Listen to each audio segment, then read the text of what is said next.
Damn it! Why didn't if I should have looked at these notes earlier because I wrote a really nice sentence. A game about how we create meaning in objects. Why didn't I look at these notes?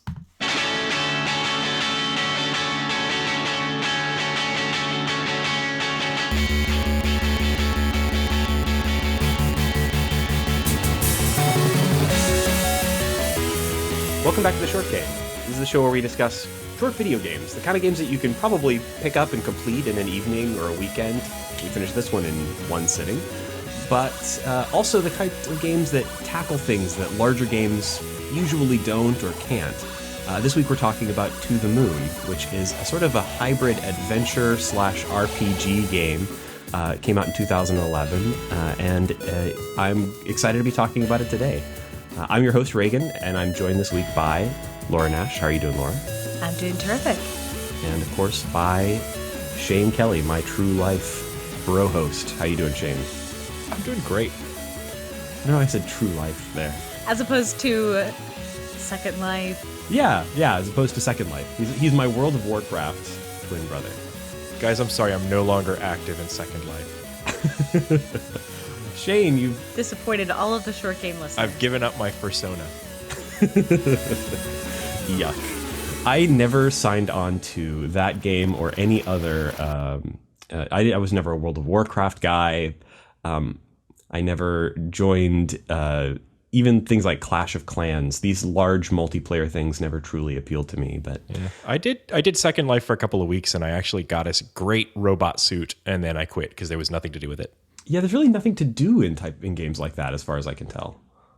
Like Second Life, you kind of have to make your own fun. I guess Minecraft is the like true successful version of that in a way.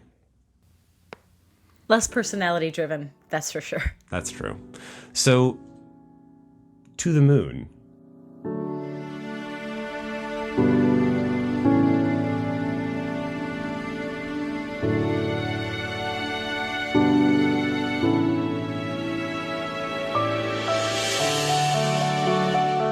How would you describe the game? To the Moon, you play, at the beginning, two different scientists who are sent to grant a dying man's last wish. You accomplish this by going into the man's memories, using objects that have a lot of meaning to that person, and using those to jump through time backwards through the memories, trying to accomplish his one wish, which is to go to the moon. They ask, why do you want to go to the moon? And he says, I don't know. So a large part of the game is not only trying to discover the meaning behind the objects you're using to go back in time, but also to recreate the meaning of this man's life. Why is this his dying wish? What is important to him? And what is important for him to die happy? On the other side, the game is a lot more playful. There's a lot of funny references. There's a lot of humor between the two scientists. It is just their day job in many ways. It is one of the many patients they've had. But you realize that this one is a very important case to this person. So there's a lot of balance of that very sentimental, very romantic, very meaningful interactions and jokes about animorphs. It exists side by side in this game. Yeah. I came to this game expecting more RPG elements than I actually found in it. The game is made with RPG Maker, which is an RPG making toolkit / IDE, I guess you kind of call it. It's mostly point and click, not a lot of coding as far as I understand. It's kind of a way of building RPGs for... There is a lot of coding actually in RPG Maker. It uses Ruby. Oh, really?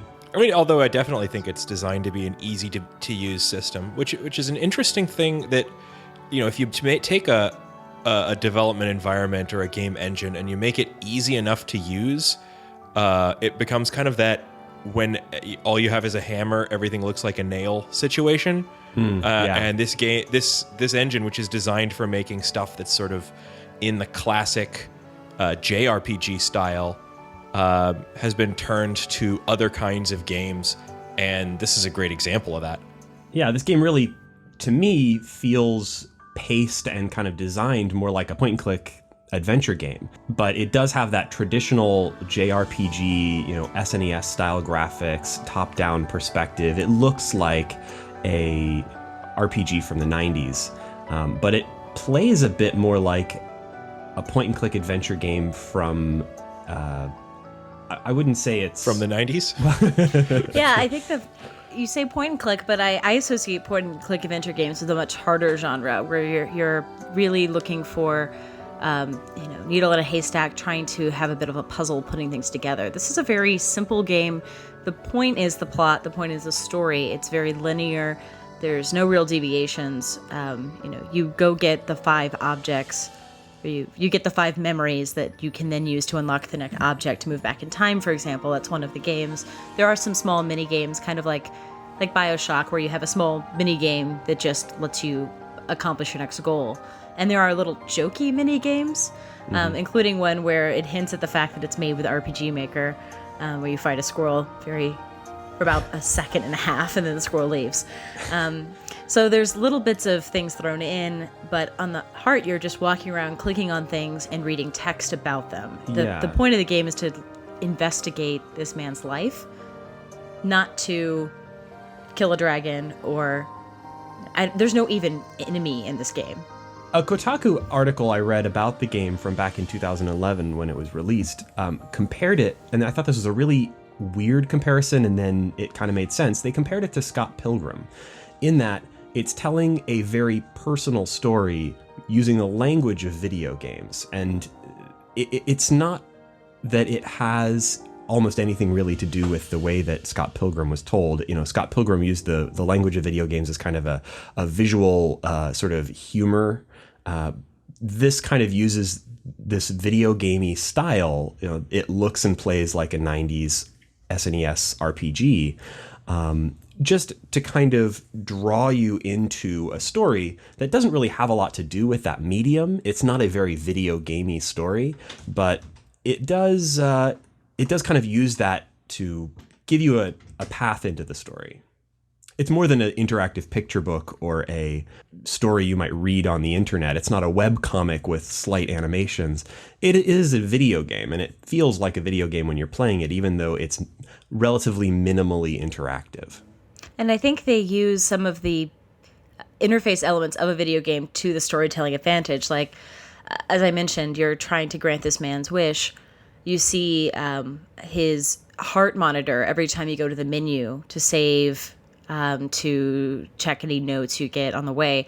You get a little bit of a heart monitor at the top, just reminding you that he's still there, that's what you're aiming for. They have small extra reminders when you open books of people's histories. They use little bits of video game interface design to support the story. But a lot of the story is very much, you do the next step. There's not any choice. You don't actually affect the game much. You're going on the line of the story. Yeah, you definitely feel like you're in the kind of segment of a Chrono Trigger style RPG where you've gone into town, Exactly. Except that you spend the entire game there. It does kind of hold to all of those conventions pretty strictly, not just holding to kind of the look of these kind of games, but the way you walk around and talk to people and get their one line of dialogue that like you do in a classic JRPG, or you walk up to a bookcase and get the names of the books, and it tells you as you walk around and examine every object and talk to every person. And it does use this just sort of as a way to tell a story. And one of the things that I saw about Ken Gao, the director, from one of the articles that I was doing, trying to kind of catch up on this game before the show, was that he basically writes the story and then turns it into a game, rather than kind of creating it all together as a game, which is an interesting way of kind of telling that story. Yeah, you definitely feel like you are exploring a story written by somebody rather than creating your own story. And I think many games have the player as the protagonist, the player as the hero. In this game, you are enabling the hero who is actually in bed. Yeah. You are not playing the person who's the star of the show. You are just trying to execute someone else's wish. And the characters you play as, primarily the 2 scientists, are really just tools trying to sort out this man's life for him. Yeah, the lead character is probably John or Johnny, the dying man, and that is a really interesting twist because I don't think I've ever played a game where I didn't play the lead character.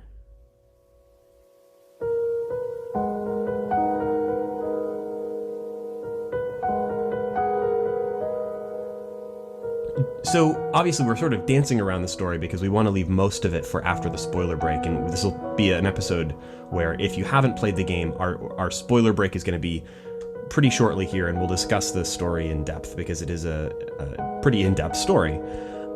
But before we do that, what can we say about the beginning of the story that won't feel too spoilery?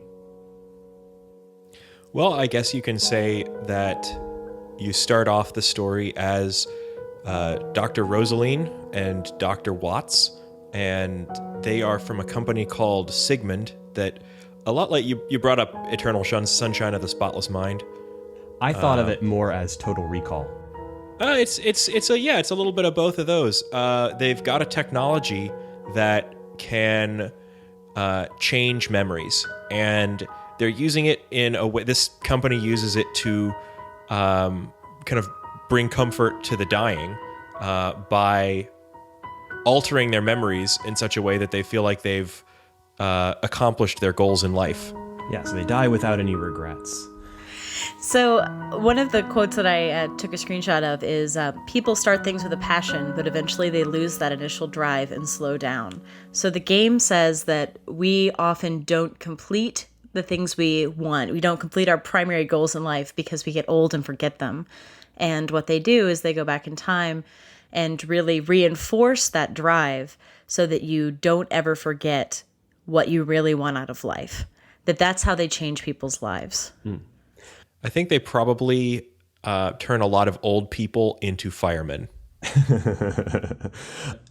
Mechanically, the way that works is that the characters are putting on special helmets and literally sort of diving into the memories of this dying patient. And that's really great for conveniently for the gameplay. We get to actually stand there as our two doctor protagonists and sort of watch these moments from John's life unfold. And we're doing it in memento style from most recent to his earliest memories. And mechanically, what's interesting about that is that we have to experience one memory at a time, because you have to get into a slightly older memory, collect a bunch of objects that relate to an earlier memory, and then once you have enough of those, then we're jumped to a previous memory. John's life seems like pretty sad, but it's also full of a lot of little mysteries at the start.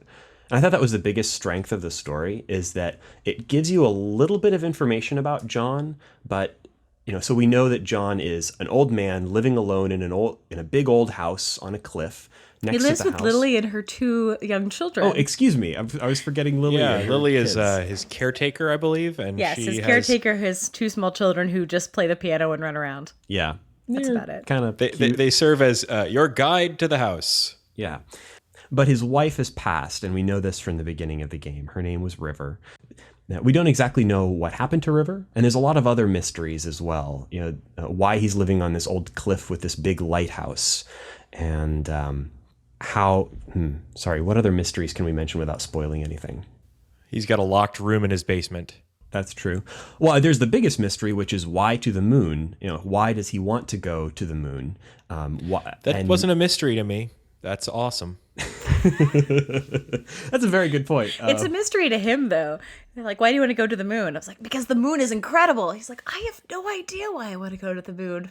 Maybe But why the not? game player will figure this out. Yeah, that's true. And so our drive is to get into Johnny's past, discover why he wants to go to the moon. And apparently, as soon as we discover why he wants to go to the moon, we're supposed to then be able to get him there, to carry that desire back to an older point in his memories and kind of reseed that desire, like Laura was saying a minute ago about how we need to go back and reinforce his desire to go to the moon. since the game is carried almost entirely on its story, it really is great that the story actually was pretty intriguing, and the mysteries actually did sort of work for me. So if you're wondering going into this if the story is going to be worthwhile, I'd say that largely it is. A few other points about the game before we hit our spoiler break. It has really nice music. A lot of people praise this game for its music. It's largely sort of a piano score. I'm pretty sure it's digitally produced. It didn't have the sort of life of a true piano player. I'm pretty sure that what this was somebody programming piano notes into I don't know, GarageBand or something, because it didn't sound like a recording. It sounded like a digital piano piece. To me, it all felt like of a piece with the visual style of a 90s RPG. The sound was like the soundtrack to a well done old RPG. I kept thinking, Secret of Mana, things like that. Yeah. Although with clearly a better virtual instrument, there was definitely more fidelity to the sound. And it's a very meditative. The music is a very zen in some ways. It's very calming and soothing.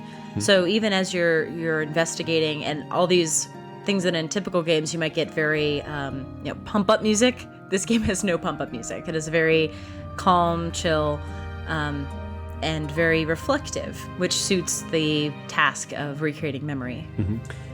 I'll be playing a lot of it during this episode, so you'll have a sense of what it's about.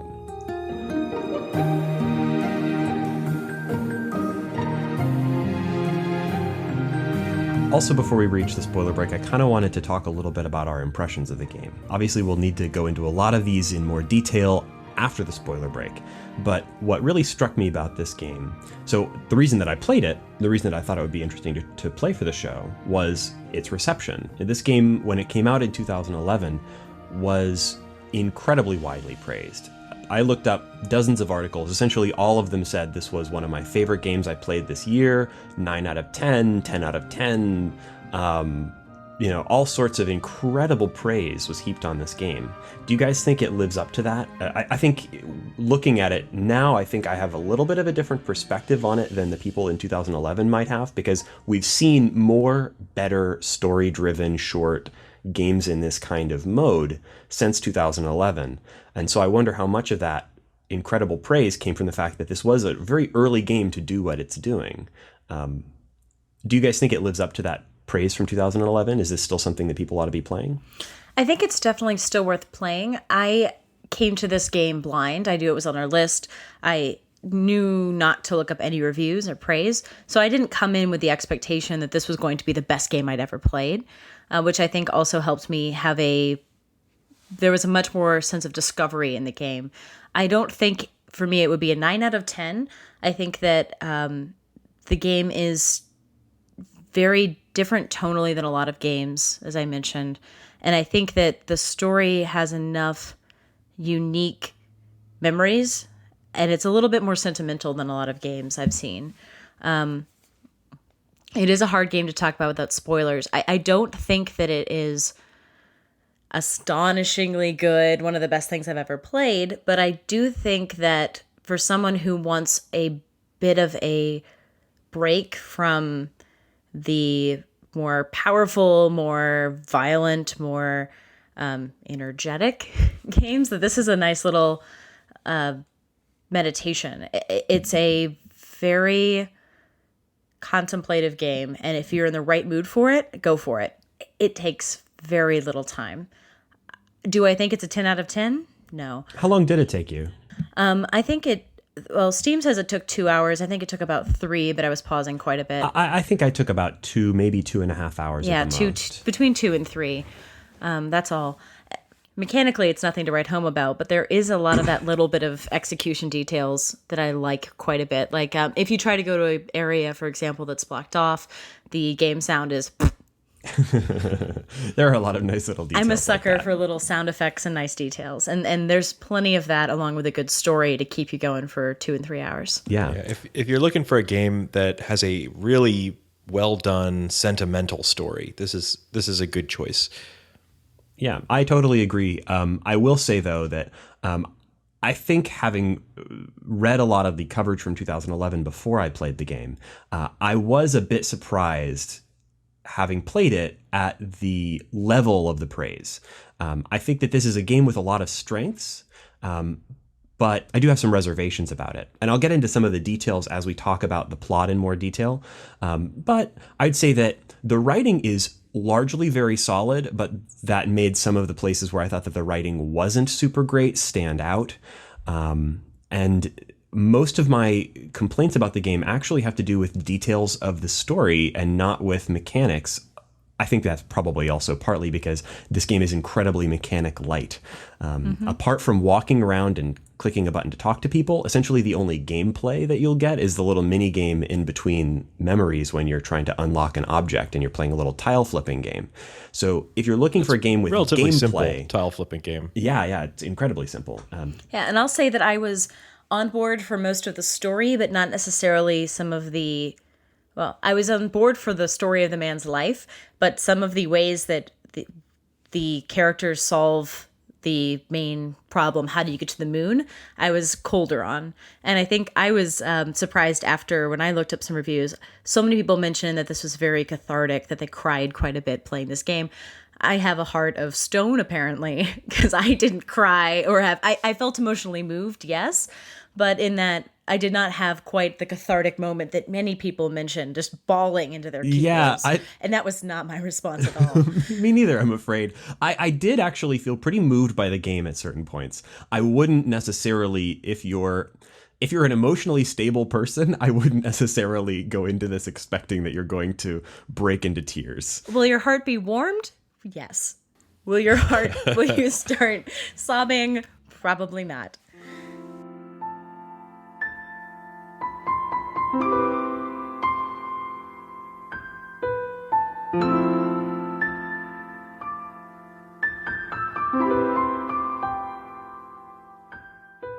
I will have one little note on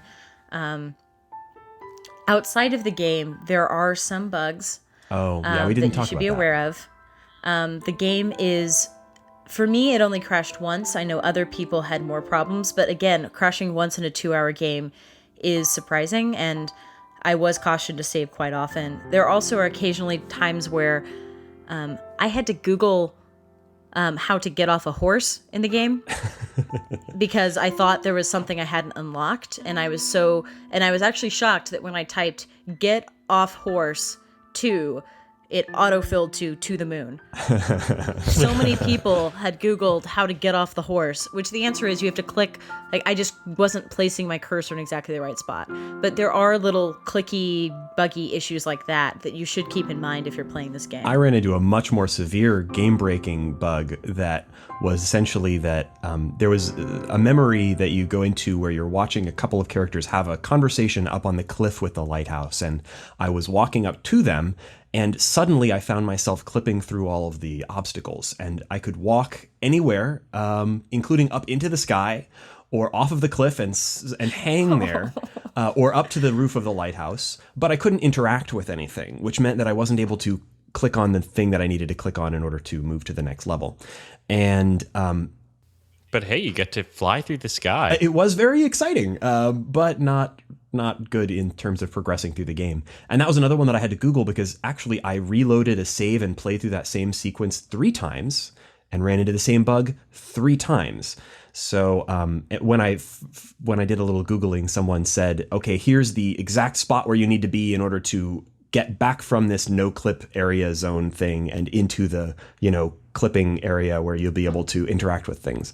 And so I was able to get past it, but don't expect to play this game with no bugs. And actually, that's some good news. I did play through A Bird's Story, which is a sort of a pseudo sequel to this and a bit of a teaser for the next game in this series that has been in development for a long time. A Bird's Story it's told similarly and with 0 dialogue, but it's clear that there's an improvement in just the technical level. I didn't run into any bugs. Everything ran very smoothly. So I think that he's definitely learning to use this engine that he's using significantly better over the last couple of years. It was only an hour. But it was nice, but it doesn't have the emotional core that this game does. Presumably we're supposed to care about this little boy and this bird that he finds, but I mean, yeah, I didn't. Am I a monster? Maybe. You monster. So now seems like a good moment for us to go ahead and have our spoiler break. So here it is, ladies and gentlemen, your spoiler break.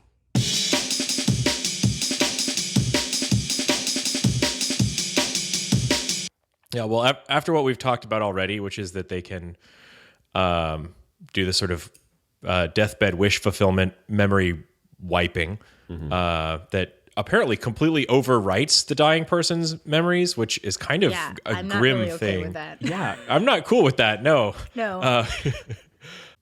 When you get back to his childhood, you're hopping backwards. His mind is not creating the new memories as planned. Yeah. So actually, as we're getting back to that point, as we're getting back take to us back there. The earliest parts of his memories where we would be able to seed that memory, we come across several mysteries of the plot, if you will. So I won't summarize beats individually or anything, but the things that we are trying to discover throughout the game are, first off, who is Anya? In some of we go back through John or Johnny's memories. He's referred to by both names, and occasionally also as Joey, which is a little confusing. As we're going back through John/Johnny's memories, we meet his wife River, and it's clear there's something kind of odd about her, and it alludes to a condition that she has, so we don't yet know what that is. That's a bit of a mystery. They talk about someone named Anya, and it seems like this might be their child or maybe a friend, and it's very unclear who Anya is. That's a big mystery in the early game. Yeah, Anya's just set up as someone who River asked Johnny to take care of after she died. Yeah. Obviously, we still have the mystery of why does Johnny want to go to the moon? And there's another mystery that we encounter pretty early on, and that is that around the house, our doctors begin discovering little paper origami rabbits. And in Johnny's memories, there's more and more of these things all over the house. So what I thought was a really big strength of the game in terms of the plot is that it gives you a lot of these small mysteries, and you're constantly discovering answers to things. So it's not really that there's one big central mystery to the whole game, although there kind of is. Why does Johnny want to go to the moon? But there's a lot of little mysteries, and it gives you new pieces of little insights into what happened in Johnny's life in almost every moment of the memories. You're always learning a little bit of something. Yeah, I actually, I think it was actually a red herring, but I had immediately sort of tied the rabbits to the moon in what I believe is the wrong way, because in Chinese culture, I might be wrong, the moon is like, they the way we see a man in the moon, they see a rabbit in the moon. Yeah, and I kind of made that connection too, which isn't totally erroneous. But it's not off base entirely, but it's not the note they were trying to hit, I don't think. Not exactly, no. Yeah, and I also was having thoughts of the 1,000 paper cranes. Yeah. That this might be tied to the illness. There's lots of different ways to take it. I think they seem to say it's kind of creepy that these paper rabbits are all over the house. They find it funny, they find it weird, and they find it a little disturbing, the volume of paper rabbits. I mean, I would find it a little weird. I mean, if you went into a house and you didn't know anybody and there's an entire room full of paper rabbits, for some reason the light only follows a tiny bit of the room, so you just assume that on the other side of the darkness is just walls of paper rabbits. I would find that a little disturbing too. There were moments where I expected them to start moving. So as we progress backwards through John's memories, they're kind of broken into chunks. There's, I think, 5 overall ages of John or Johnny that are depicted. And so we see John as an old man comforting his dying wife, and we wonder what her condition is and why she's getting worse. And then we see John as a slightly less older man, and we get to know his wife a little better, and we see him interact with some of his friends. There's a couple of other characters that are introduced, Nicholas and Isabella. Their relationship was a little vague for me. Do you guys know who they were to John and to River? Well, Nicholas, you meet earlier in life as the young boy, friends from high school. But Isabel is someone who shares a similar condition as River, but had it diagnosed earlier, so she's able to get over it. It's very heavily hinted that it's autism, and so she is somebody who is living with it and is very able to pass as, quote, normal. So you can't tell if it's somebody who they met through therapy. It doesn't go into that background. I think that she and Nicholas are friends, but not necessarily husband and wife. They never hint at that relationship. But she's important, I think, to get a bit of another perspective on River. So I don't want to be too harsh with it, because I do feel like this was pretty effective. But this was one of the first places that I had a problem that took me out of the story a little bit. And that's that I was pretty confused about River's condition, because it was never really made clear in this story that River had actually kind of two conditions. We know that she died of a terminal illness, but it's never said what that terminal illness is. Oh, earlier, I thought they actually handled that pretty well. In one of the scenes, one of the things you click on a trash can. It just says, has a few orange hairs in it, and then she denies treatment. So it's hinted that it's chemotherapy and she has cancer. So I just blocked that together from, losing hair and deathbed, refusing treatment. I assumed it was cancer. I should have put that together, but I didn't. And I assumed that she had cancer when it said she was dying, because I don't know, that's just what people die of in movies and games, except for, I don't know, being murdered or being eaten in games. That's a whole different matter. But I kind of made that connection too. Being eaten is disproportionately covered in games. Most of the times when I die in games, it's spikes. So maybe she fell on some spikes. That makes sense. She had terminal case of spikes. But then as it became more obvious that they were hinting at Asperger's, it was never clear to me that they were trying to imply that she had two separate conditions.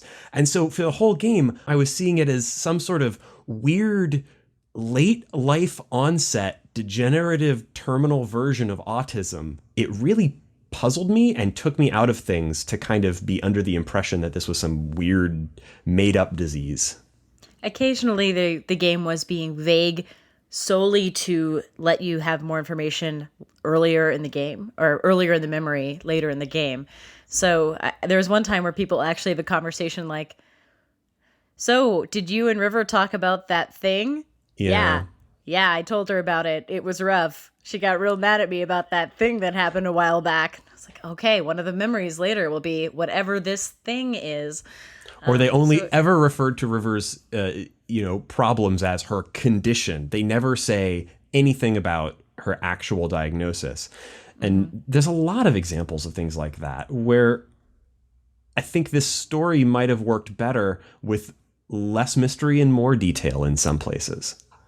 I think it's being evocative, so it could fit as many different places as possible. The only times that it got on my nerves were when it was very specifically dropping a hint where I think people would give more detail. Again, would you like to talk about that thing? I'm being very literal. Those are the words on the screen. I think sometimes the need to keep mystery is just a little bit overboard. Kind of a mystery cop-out. Yeah. I mean, you can hint at something and be very clear and then give more details later.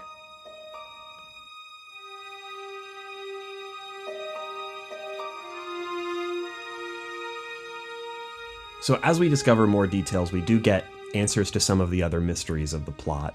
For example, Anya, that they'd referred to essentially as a person, is actually the name that they gave to the lighthouse that stands behind their house. And then that sort of leads you to another mystery of why did River have such a connection to this lighthouse? Why did she name it? And why was it so important to her that it be saved, even if that meant her rejecting treatment for her, presumably for her cancer? So it did a pretty good job of giving new mysteries to replace the old ones as you learned new details. And that really did carry me through the story. I was still really interested in what was going on all the way to the end. One thing, when you save, you also have a column of notes where you get a little bit of a few objects and a few different things. Sometimes used for jokes, for example, acrophobia, things that these kids don't actually have. But often it's used to update with information later. So you'll get information on a book, on pickled olives, on Dr. Neil Watts, and the descriptions will change as you learn new things. So as the memories are getting rewritten, as we're getting better information, the notes are just automatically updating, showing that, it's a bit nebulous. This is one guy's, I don't want to get into unreliable narrator, but this guy is, in his own memory, remembering what he thinks is important. And sometimes he doesn't give us the information we need to determine what's actually important to get him to the moon. After we finally get to one of Johnny's oldest memories that we can reach, there's a point where we can't go any further for some reason. And in the world of the game, in the memories that they're exploring, this kind of looks like a big gap that the characters literally can't get across, and they can't go any farther back in his memories for some reason. And they try implanting the wish to go to the moon at that point, as far back as they can go, and they're not successful. Nothing seems to change, and his memories stay basically the same. He never becomes an astronaut or goes to the moon or anything like that. He still continues on the life that we've already seen. I actually don't remember how we got past that block. Do you guys remember? Yes, so they actually decide to sleep on it. Everyone goes to their separate spots, and Dr. Watt takes on a phone call to the tech support guys who say, it's not a problem with us, we checked the medical records, and we have evidence that Johnny took beta blockers at a young age to erase or correct a memory. So where I would hear that and say, oh, we probably shouldn't go into this horribly traumatic incident in this guy's childhood. They think, great, we'll just have to strengthen the memory with a scent that was remembered on that day, the scent of roadkill.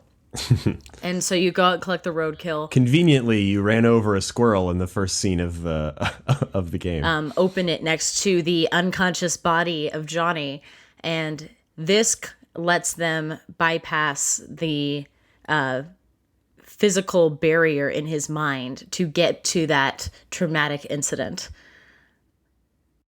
Which again, I kept saying, why are we going here? Also, I really was upset that beta blockers were introduced because it seemed like such an anomaly. It's a plot MacGuffin. It's such a plot MacGuffin. It's beta blockers. Okay, so yeah, let's take a moment and talk about this, because this was another one of those things that really took me out of the story. And I think that on a game that is carried entirely on the basis of its story, for such a enormous part of the game to be such a, what I think is sort of a flawed plot element, it's not picking on it to talk about those flaws.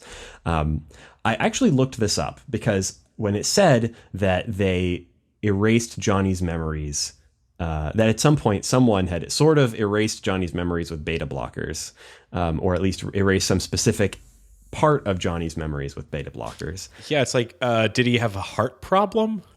Well, so I looked this up, and this is actually something that I think is just a product of the times that the game came from, which is weird to say about a game that came from 2011. But in 2009, there were a ton of pop-sci articles about how beta blockers, which are a type of medicine that's often used for heart conditions, can be used to help people with post-traumatic stress disorder by sort of erasing their memories. And the premise was that if you gave somebody a huge dose of beta blockers and then had them remember something, then they would recall it, but it would interfere with the process of their memory forming, and it would sort of remove that memory, or at least sort of weaken it. And that they were considering using this as a treatment for PTSD? For PTSD. And then that really went nowhere. I couldn't find any articles about that as a thing after that point. But I think this would have been something that the developer would have been reading in the sort of science press when he was developing the game. Having the separation from that by, having several years since that time, and beta blockers are not something that people are talking about as a way of fixing memory problems. Like, that's not I hadn't even heard of that, except that I vaguely sort of kind of remembered it from 2009.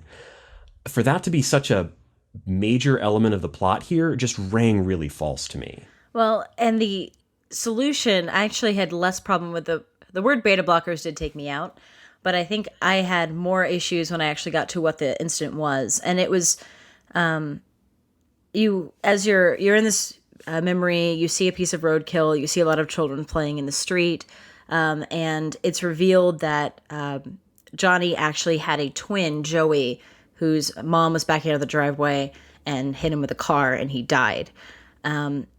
For me, the secret twin didn't hit as hard as I think it was supposed to, because I had so invested in the primary relationship of the story, River and Johnny, that I felt that this was a detour that was taking something we didn't, the man was, 90 when he died. He had completely erased his memory of his brother, which meant that most of his memories had nothing to do with Secret Twin. So to suddenly say this was the incident that changed his entire life really bothered me, because that incident had, by design of the game, not actually impacted his life consciously. And so I felt it was a little difficult to judge a game that hinged so much on a secret, unconscious memory when he was 8 that didn't actually ever come up again, other than the fact that his mother called him Joey and said it was a nickname. Yeah. So after his mother runs over his twin brother with the car, she's the one who gave him the high dose of beta blockers to block out his memory. So he couldn't tell the cops. And how sad is that little sprite laying sideways on the pavement? That little sprite of the boy curled up, and then Dr. Watt's like, that's weird. Johnny can't die because he's our lead character in the game. Yeah. And Mom is just crazy from then on. Yeah, and then, of course, no one mentions this kid's twin brother to him for the entire rest of his life. Right? And all Mom... They also show his wedding, which is a really lovely moment. You get to see the two of them dancing in the lighthouse, and the River and... obviously not the secret dead twin, but River and Johnny are dancing in the lighthouse. But the only weird thing about the wedding is his mom is walking around saying things like, "I'm so proud of you, Joey." Yeah, his mom's clearly unhinged by the event. His mom's clearly unhinged, but actually not clearly unhinged. His mom's just calling him Joey. And it's just so odd that the game's linchpin is on a secret that there was no way of knowing except for the fact that there were bunk beds in the kids' room. I didn't even make that connection. Yeah, I didn't make the connection with the bunk beds either, and that actually makes sense. So there is one earlier memory. Now that we've gotten past this gulf of memory caused by the beta blockers, we can go back further to one earlier memory, and it's the memory in which River and John meet for the first time. John thinks he met River in high school, but in fact, he met River when they were both 8 and they were at a fair. And actually, in some ways, even with the flaws that came just before, the fair was maybe my favorite scene in the game. The ship totally righted itself at this point. It did. I was pretty sure I thought this story was going to be stupid after this beta blockers moment. But then we got back to that fair, which incidentally reminded me a lot, both visually and sort of the music, of the Millennial Fair in Chrono Trigger.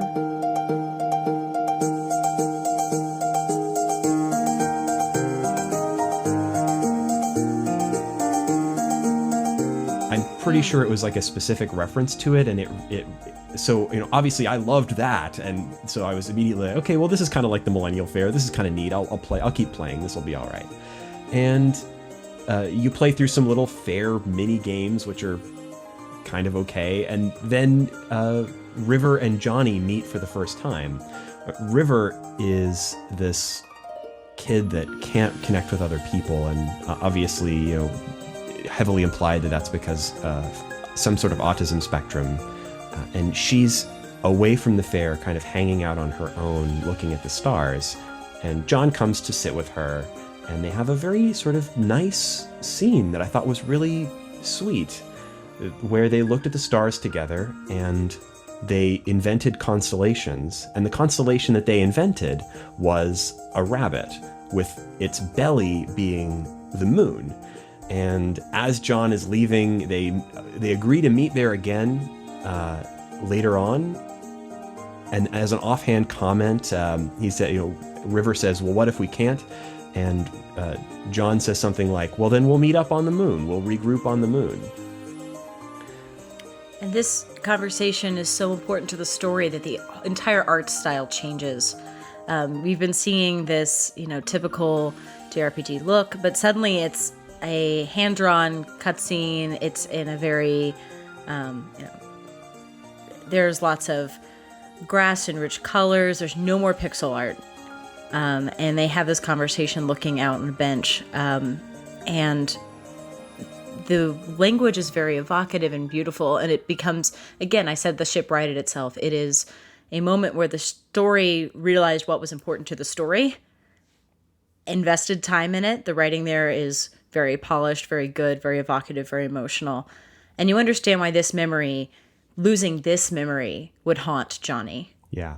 And it was rough for me because this conversation, the loss of this memory, seemed more important than losing his brother.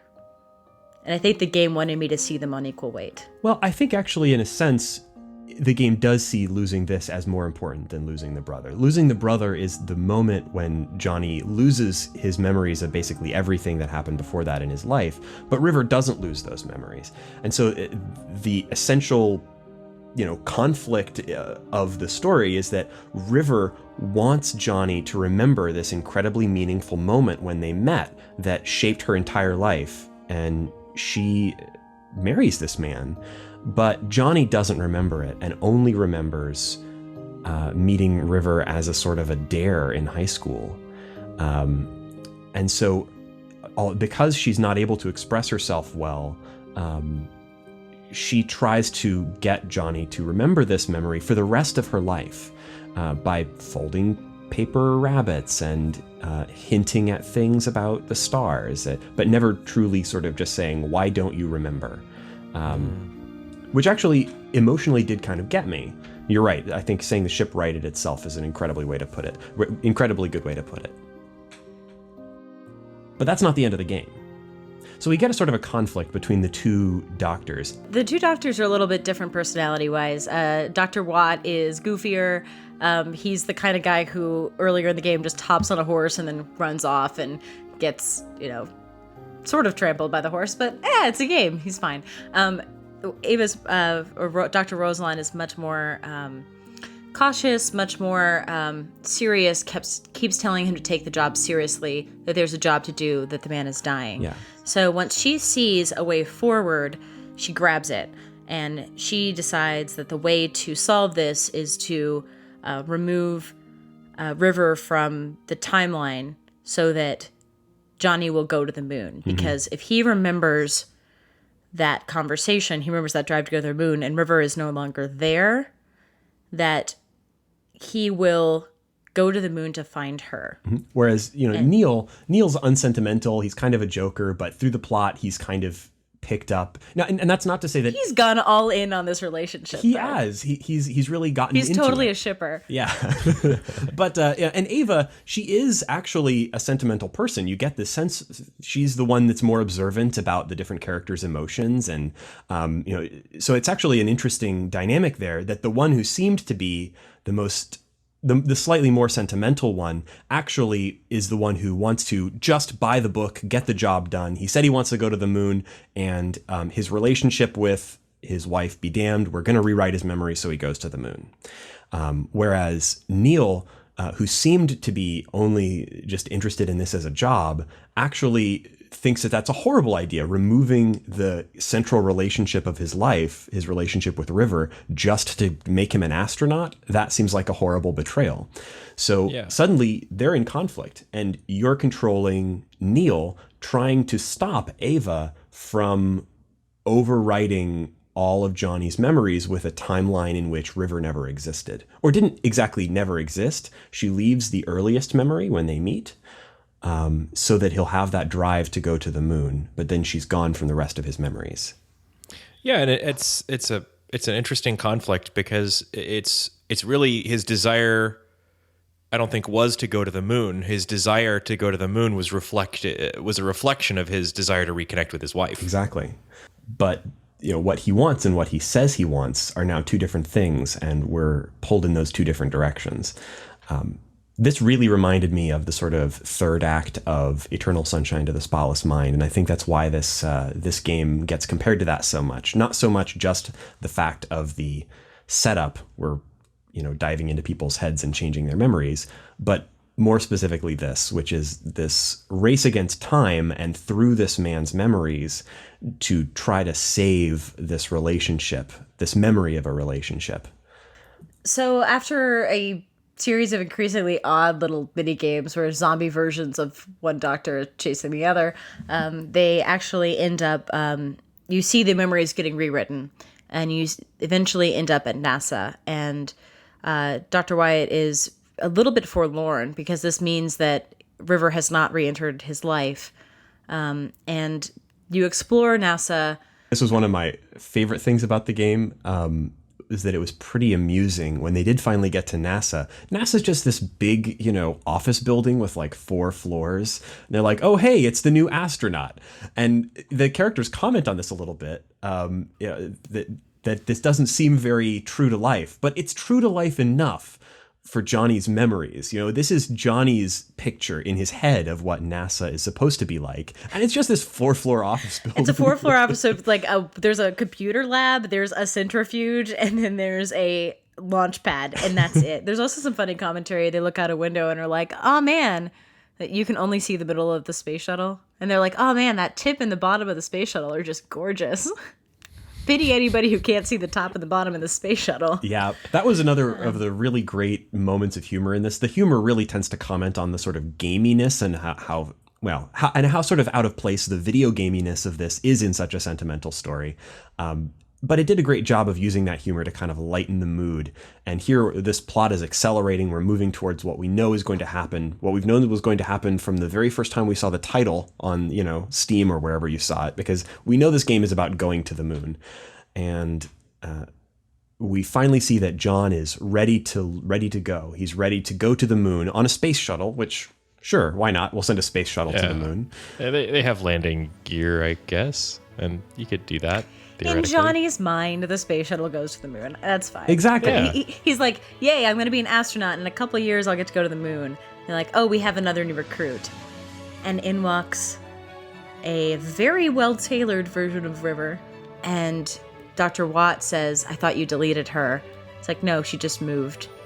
I just needed her. I was hoping that she would get back into his life, but I couldn't control it. They're like, that was a huge risk. Yes. Yep, and the game, of course, concludes with the space launch. As John, his body lays dying, he's living a life of going to the moon with the woman that he loved.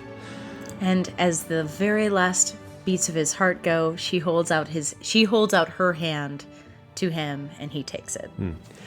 Emotionally, this moment really, really worked. I didn't lose my shit or anything, like apparently a lot of people did. But even thinking back on it now, I it works. It's a working emotional moment, and more emotion than you'd probably see in your average game.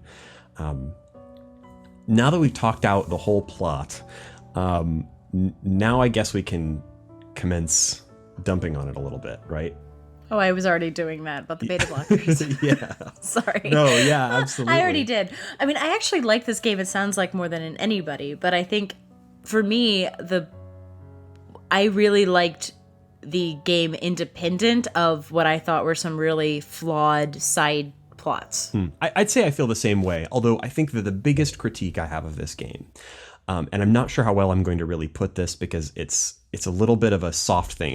It's easy to critique a video game when you say the jump physics doesn't work right, or the saving mechanic is really frustrating, or whatever it might be. Here, my core complaint about the game is one that is more on a literary level, and I'm probably not going to do a very good job of explaining why. But obviously, the emotional core of the game is John's love for River. And I don't think the game did a very good job of making River a character, particularly not making her a character that we could love. River is embodied by her condition. She only exists as a dying woman and also a woman with presumably autism.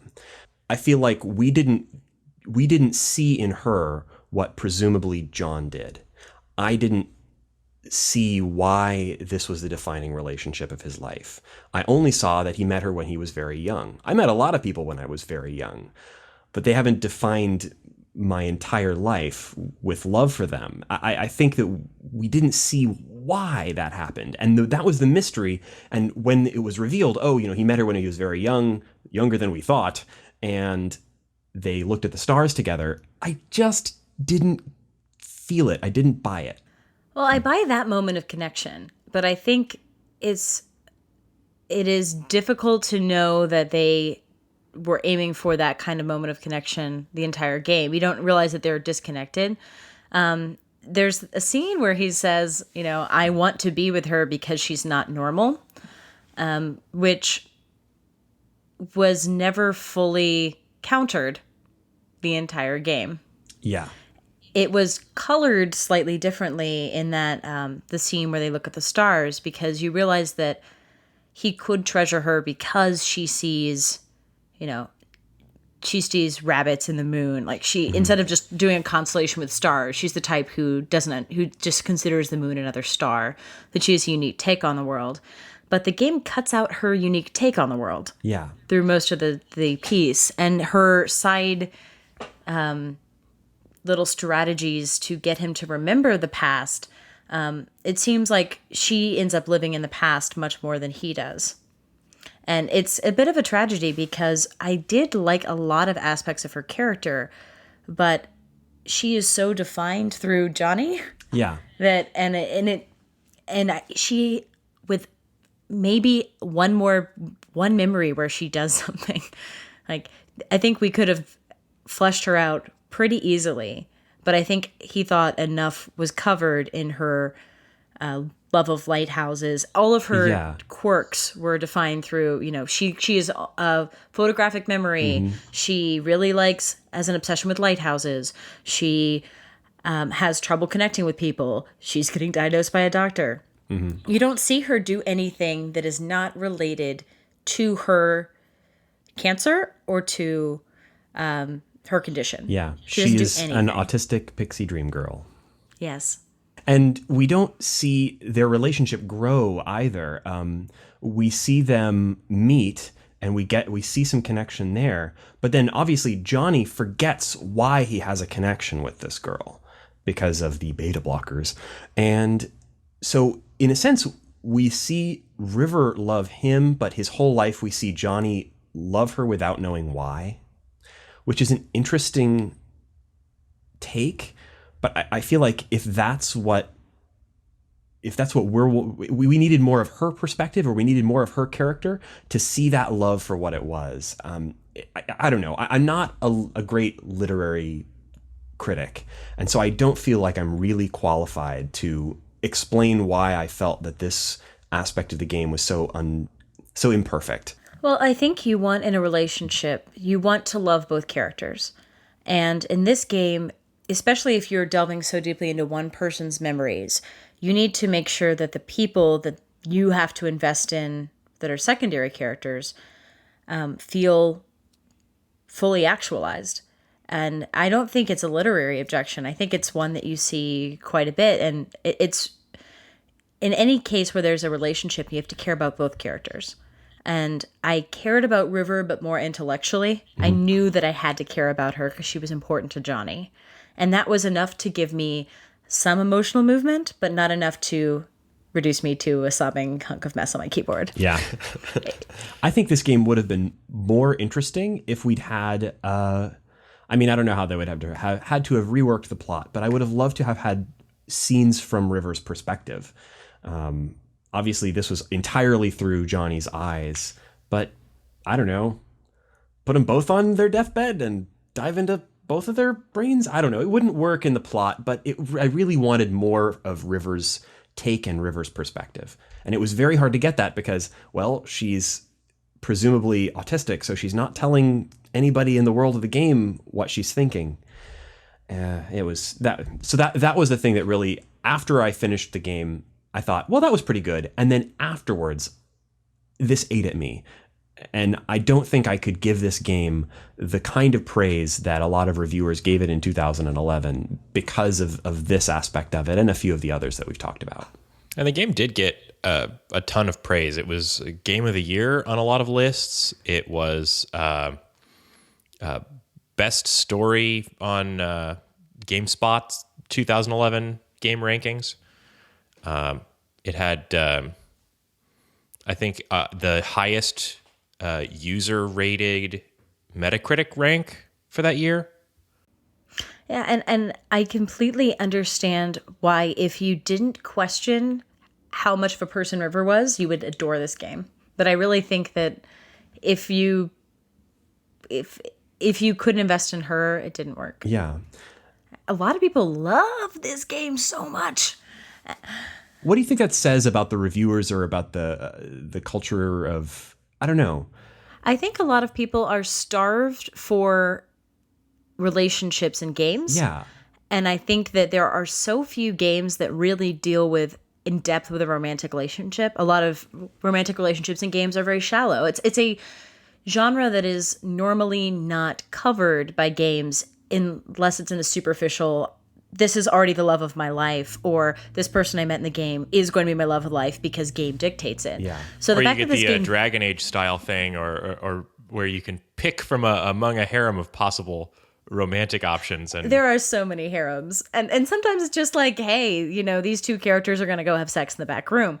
This game actually makes you invest in a long-term relationship, which is really rare. Mm-hmm. And it does, for the most part, do it very well. It's just difficult because I think it's graded on a bit of a curve because it's unique. And I think that it gets most of the way there. And she has more personality traits than most women in relationships in video games. It's just a shame that those traits are only related to a condition. Yeah, I think it's absolutely true that we do sort of grade this game on a curve because we are so starved for not just romantic relationships in video games, but we're starved for meaningful interpersonal relationships that have any basis in reality. So many video games, even if they have a claim to decent writing, the relationships are not on a level with what you would see in reality or even in decent fiction. And this isn't a dating sim. Like, a lot what you get is courtship simulators. Yeah. Dating sims. Mm-hmm. And not to mention, like, there's not very many games that deal with the autism spectrum at all. Mm-mm. Or that treat those characters as kind of important people. I mean, I can't think of another character like this in another game. And this game had two. They even introduced for a minor character, Isabella, who just says, I envy River sometimes because she was diagnosed late and so never learned to cover it up, which is a really unique perspective. I've never heard that kind of a message.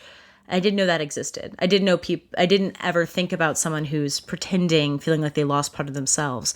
So that kind of stuff they got really right. It was just it didn't quite go as far as I wanted it to.